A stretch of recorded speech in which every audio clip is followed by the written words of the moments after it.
Those who can't hear must feel, alright? What we got to get into is the negligence. Negligence, okay? I've seen my hair at its best. I've gotten it from bad to better.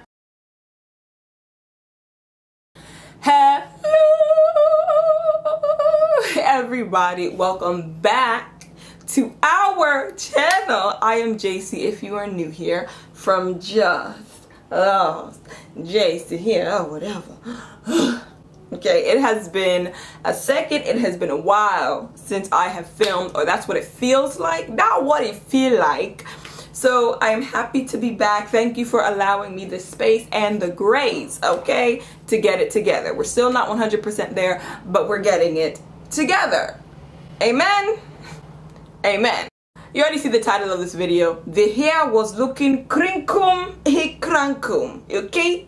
Crinkum, crankum. Okay, for a very long time, and it has now been transformed. Still getting there. I never like to say it's perfect, but it is progressing. It is getting to a space where I am happy with it, and it took a while. So I wanted to make this video to let you all know how it is that I was able to transform, reverse, save, in essence, my hair, my natural hair, my 4C specifically type hair. So if you're interested in that, definitely keep on watching.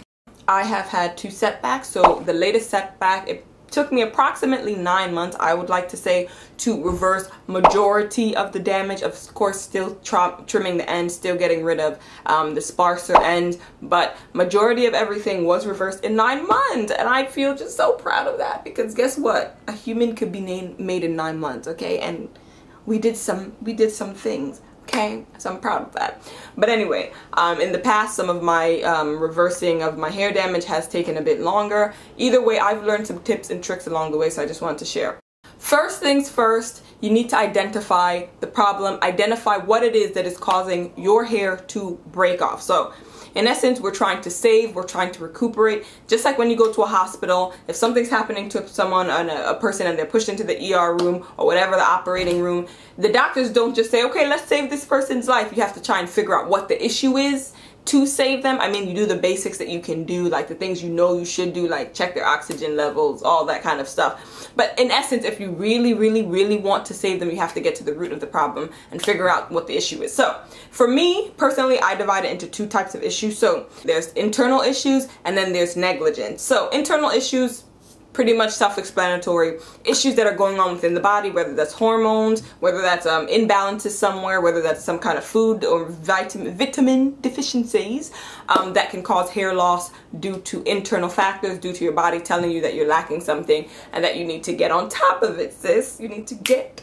on top of it. And when the body talks, you have to listen, okay? You have to listen. Now, it probably told you in other ways that you were deficient. It probably told you in other ways that there were hormone issues. And then if it's still not sorted out, if it's still not sorted, then of course it's going to tell you in another way. And as most Jamaican grannies say, not that I have a Jamaican granny, but listen, word on the curb, okay? Those who can't hear must feel, alright? If you can't hear, if you know, go hear what, then you have to feel the pain. So in certain instances, if your body's telling you you're lacking something, or if you are lacking something, whether you heard the signals that you're lacking it or not, the body will tell you in a way that you will understand you're lacking something, okay? And that would be hair. So that can cause shedding. It can make your hair strands more brittle, which can cause a breakage easier than it would happen if you were strong and if you were doing well internally. So that, of course, can be fixed going to a doctor, going to a dermatologist, basically checking out ways to see that you're getting the nutrients and stuff that you need. That's that. Next, though, what we got to get into is the negligence. Negligence, okay? The same way you could be tried in court and something that they can use against you is negligence. Like, that is something that can come into court and you can be sued just for the sheer fact of negligence. Something that very much so sounds subjective. I mean, can you measure negligence? No. But you can still bring it to court and say, this person's negligence caused this to happen and I don't like that, so I need them to run me my money, ho. Period. And it will be accepted in court, and depending on how strong your proof is of their negligence, you can get that check, okay? The same way you're here, okay? You're here. If you're negligent, okay, that will cause breakage. So it's either internal or negligence. Now, you need to figure out which one it is, okay? And if it's internal, then of course I feel really strongly that getting the professional help would be the best route. If it's negligence, I cannot feel sorry for you, my friend. And I'm saying this because I was negligent with my hair, and that's kind of what I like. Let's backtrack. I did have internal issues. I was dealing with iron deficiencies. That's one. But my other setback, there was a bit of negligence in that. There was definitely negligence in this latest setback, okay? A product I used, but also negligence. So let's just be clear. Let's be clearly, okay? With clearly, you're clearly, okay? We're clear. Good. Negligence, I cannot feel sorry for you, my dear. Do me a favor, please. Get out of here. Get on top of it. You know you should be deep conditioning. You know you should be deep conditioning. But you're here sitting and looking at me. Like what? Egg. Bottom pot. Otelite. Dear. I don't want to hear it. I said I don't want to hear hey, pim. I don't want to hear pim. If you're negligent, get on top of it, baby girl. Figure out what it is that you're negligent in. Is it deep conditioning? Is it moisturizing your hair when it gets dry and you know you should be moisturizing it? Is it trimming your hair on time when you should be trimming it? What is the negligence? Get on top of it. You know what you should be doing? Get on top of it. You see other people doing it? Get on top of it. That's all. That's all that is, okay? Don't shoot the messenger. I come in peace. So for me, like I said, there was a bit of negligence. So immediately what I did to save my natural hair is going straight into protective style mode, which means I was not having as much fun with my hair, meaning my hair being out. I love my hair being out, guys. Okay, I'm gonna put in some clips here of me with the fro. When I have the fro, I come alive, okay? Love it. Okay, that to me was my reward, doing a nice little twist out, you know, getting it as shrunken as I can without it getting tangled. Let's speak clearly, okay? And having the fro flowing, especially in the summer, that was my jam. It really was my jam. But with the setback, there's no way. I was not able to do my hair like I was doing it before because I wanted to keep my hair as protected as possible. So I decided to go into intensive protective styling, had a whole journey on it on this channel. Basically 9 months, I would say, in total of protective styling, not having the hair out, and just making sure that I'm protecting it as much as possible. That for me was how I corrected what I did. That for me is a huge proponent of how I was able to save and restore my natural hair. My protective style of choice, if you are new here, they are 2-strand twists. I will say that 2-strand twists with my own hair, but I also got really into crochet styles. I love them so much now that I will be continuing to do crochet styles. You probably will see some crochet style videos on this channel really soon because I miss them. I like doing crochet locks. I like doing crochet twists. All styles that I highly recommend if you're trying to do a prolonged protective style journey, but you're kind of bored and you don't just want to always have your hair in a bun or always have your own twist and you want to add something while still protecting your hair. Definitely go check out my videos. I show you a very new-ish kind of method, modified method, so that I can keep up with my 2-strand twist and keep up with my protective style journey while also playing with the style. So, you know, check that out if you're interested. Next thing I did was proceed to wash my hair in twists so that I could reduce manipulation. Now, this is not something that's compulsory. It's not by force. You can't come and kill yourself, okay? It's not necessary to do. I just decided to do this because I wanted to reduce the amount of times that I was detangling my hair. And for me, I did detangle quite a bit. In between having my hair in twists for like 2-3 weeks, I would detangle a couple times. Detangle the first time when I'm deep conditioning my hair, then detangle again when I'm out of the shower, putting in my leave-in products, and then give it a day or two to dry, and then kind of slightly detangle again when I'm dry twisting, 2-strand twisting my hair into the style that I'll carry for the 2-3 weeks. So it was quite a bit of detangling there, and I wanted to minimize that just so that I had my hair in my hands as little. Simply put, I would wash my hair in twists and only detangle basically once when I was retwisting my hair. And it wasn't as bad as I thought. I thought it would be really knotty. I thought I'd have a lot of like fallout that would cause so much tangling and all that, but it actually was really simple. And I do miss those days because now that I'm back to regularly detangling my hair like 3 times, I'm like, But I also really like running my like fingers through my hair and detangling, so you know, like the bigger section, stuff like that. So as much as I missed that, I'm also like, yay, we're back. But that was something that I did. Just did, never something that I've done before, so I did have to adjust, figure it out, but it worked for me, found a method that worked for me, and I did that. Again, it's not something that you have to do. This one I have to put in there. It wouldn't be right if I didn't. It would be a lie if I didn't. For both setbacks, I use oil, massage the scalp with oil. Now I actually sell the hair growth oil that I use. You're in luck. The first time I did my oil to help restore my hair and save my natural hair, in essence, that was maybe 3 years ago at this point, maybe 4 years ago at this point, and I wasn't selling it at the point. It was just my own personal mixture. It's only after this second setback that happened during the panini press, and I had time, and I thought, wait, I should sell what? What am I should... So then I made it available for sale. Currently on pre-order. We are getting it back in stock. Y'all been loving the oil and I appreciate it, but that means I have to get on top of mixing a new batch. But it is coming. I'm mixing it. But yes, definitely check the link below. It might be back in stock by the time this video comes up. So yeah, that oil, use it on my scalp every 2 to 3 weeks. Massage my scalp inverted. You guys have seen, I mean, I will put in clips here of me massaging my scalp different times, with twists, out of twists. It's there. It's a way of life at this point. Still do it to this day. So that is something that I highly recommend. Whether it's my oil or an oil mixture that you know really works for you, I do feel like there's something to using certain essential oils. Rosemary, I love. Amla, I mean, all these oil, peppermint, oh, thyme, sweet almond.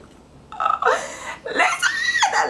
Okay, my oil, I love me some essential oils, but I also love me the really, really good nutrient-packed normal carrier oils. So my oil has all of them things there. Check, listen, all the ingredients are put online. So if you did want to make it yourself, have at it. 13 different ingredients. Go check the link in the description. Go check it out. Read all the ingredient list. Make sure you're not allergic to anything, first of all, before you purchase. Have some coffee beans in there. Just check it out, okay? If you want to make it yourself, make it yourself. All I'm saying, apply 2 to 3 times in the week. And if you can't be bothered, to buy all the ingredients and make it yourself, definitely check the link in my description box and pick you up some already made by yours truly. Alright? Alright, you good? You're good. Alright. Next, for me, saving my natural hair, a very, very big, what am I trying to say? Proponent? It's not the word. Component for saving my hair was trimming. I had so much breakage, I had so much shedding because of iron deficiency of the first round of a setback that like I just had to get rid of the thin ends because so much of the newer, thicker hair, more restored, rejuvenated hair was growing in, and it was just such a clear difference. So I just really didn't like that, okay? So I had to trim, get rid of the split ends, get rid of the dead weight, get rid of it. So I would trim every single time I did my hair. So that's 2 to 3 times a week religiously. And I still do to this day because I still have like, I would say like this much maybe in some sections of, which is why I can't just do a big trim, because it's like some sections have that damage and some sections like have no damage, because this time that I had my setback, it was random breakage due to a product. So it's not very even. So yeah, anyway, so basically I have to trim until it all evens out. But the point is, trimming for me, very, very important. Might be a different story for you. You might not have the same kind of setback that I had, so trimming for you could be the normal whenever your hair needs to trim. I think some people do 6 to 8 weeks for trims. I know some people sometimes do 2 a year, every 6 months, because their hair and their ends are really healthy the way they keep them. So that, all subjective, all up to you. Okay, so now I'm gonna go into the things that are not that tangible. Stress. Okay. Please do not stress. Everyone has, and I was guilty of this, having a hair wall, especially now when I was younger, of like hair inspo and people that I wanted my hair to be like.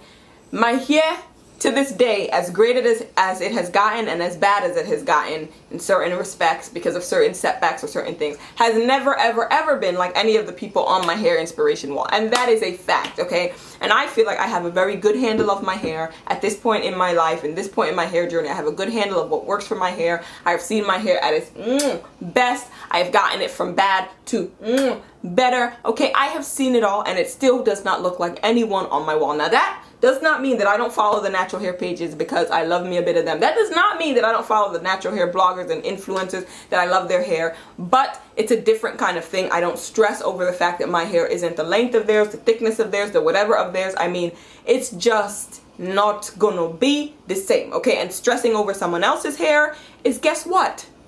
Not leading to anything better for my hair, because stress definitely does not help with anything in the body, but definitely and probably not hair growth, okay? We don't need the extra cortisol levels, the cortisol stress in our bodies. We don't need it, okay? So yes, have your hair inspo, but do not obsess and stress over it. Do not compare your hair every 3 seconds to someone that you don't know how long they've been doing this. And you don't know how, or who rather, those people have on their hair inspiration walls that their hair also has never been like and will never be like. So just think of it like that. As much as they're the people that I follow that I'm like, oh my God, I want my hair to be like that. 3, 4, 5, 6, 7, 11, 50, 11 years later, it's still not like that, but it's the best for me, and I'm very, very happy with where I can get my hair, because I realize though that it's where I can get my hair, and I have to compare my hair to other stages of my hair. And when I do that, then I definitely feel 100% better about my progress, because I'm not comparing it to someone else, I'm comparing it to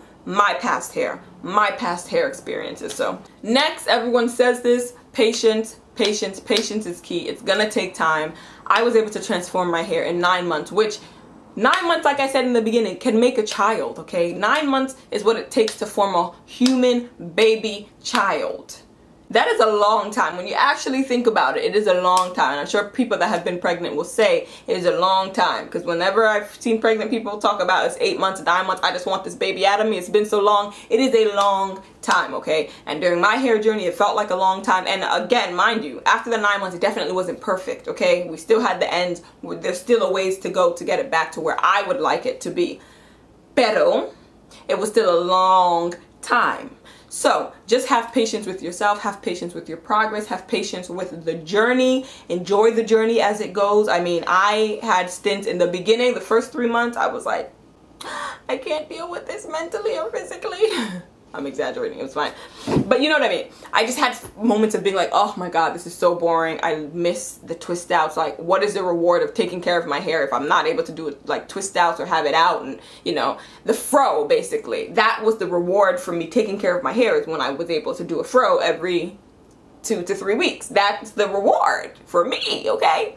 And not having that reward, it just felt kind of pointless at a point. But then I found ways, one, to be patient with my hair, but also to play around with it. Like I said, I had crochet styles that I loved and did. So either way, it's just being in that patient place, understanding that things are going to take a while. Yes, someone could write on their video how I transformed my hair in a year, and you think, oh, a year, that's so short. When you're in it, I said when you're in it, when you're in the inside, doing things, it's not short. A year is not short. But to see it blasted on a YouTube video, to see 9 months, 6 months, yes, it seems very short. But when you're doing things, it's not short. You understand? Last but certainly not least, have realistic expectations. This again goes back to what I was saying about comparing my hair to other stages of my hair. Yes, I had the inspo wall at one point, and that definitely helped me in a stage of my life when I think I did need it, in a stage of my life where there weren't many people, one, with my texture, and two, even with my texture, people with my texture or even looser curl patterns or curl textures were still felt or made to feel like they had to straighten their hair. Everyone was going for a similar straight look, kind of no matter what kind of hair texture you had. And so having a wall full of people with different textures, more so my texture, different lengths, more so like the length that I was at the time, which was like mid-ish length, seeing that all the time on my wall made me feel better when I went to school and I had someone say, oh, you should straighten your hair. Because I'd be like, you know what? That's your opinion. That's your opinion. Thank you for your opinion. And then I'd go home and see a wall full of people like, you know what? This is the vision. This is the standard of beauty that I've created for myself in this. It's just like curating your feed. You see something enough times, it begins to feel beautiful and normal to you. They hadn't seen it that much, and so it wasn't as beautiful as normal or as normal to them. But when they would tell me that I should do it, I would be coming from a mindset of like, okay, let me go home and see my wall. This is what I'm aiming for. Just a reminder of this being what I'm aiming for. So it definitely did help at the time. But now, as an adult, as a person that understands, okay, my hair is going to do what my hair is going to do, I definitely don't look at those inspo pictures or the big fro pictures the same as I once did. I still love them, child. Still double. If you have a fro, double tap, honey. Double tap, okay? It's still gonna be like that to the end of time, okay? Period. But it's not the same energy and stress, you know, that was put into it, because I have more realistic expectations with what my hair can do and in the time that it can do. I'm gonna end this video here. I don't want to make it too long, but this is how I was able to save my 4C hair. This is how I was able to reverse that 4C hair. 9 months, whether it was 2 years the first time, however long it takes, it really doesn't matter. Obviously it's a YouTube video, so you know you gotta put a title, but the point is these steps definitely helped, and I'm sure it will help most of you. I'm sure it's not anything that you've never heard before, but you know, sometimes you need a reminder. So yeah, that is it. That is all. Thank you so much for watching. Make sure you like, comment, and subscribe. Let me know any video ideas that you would like me to put up here. Okay, I'm trying to get back into the YouTube game. Okay, back into the YouTube algorithm. So of course I would love to know any suggestions that you have. You can follow me on Instagram. You can follow OMALICHILD on Instagram to see what we're doing there. All the things. Anyway, that is it. Bye.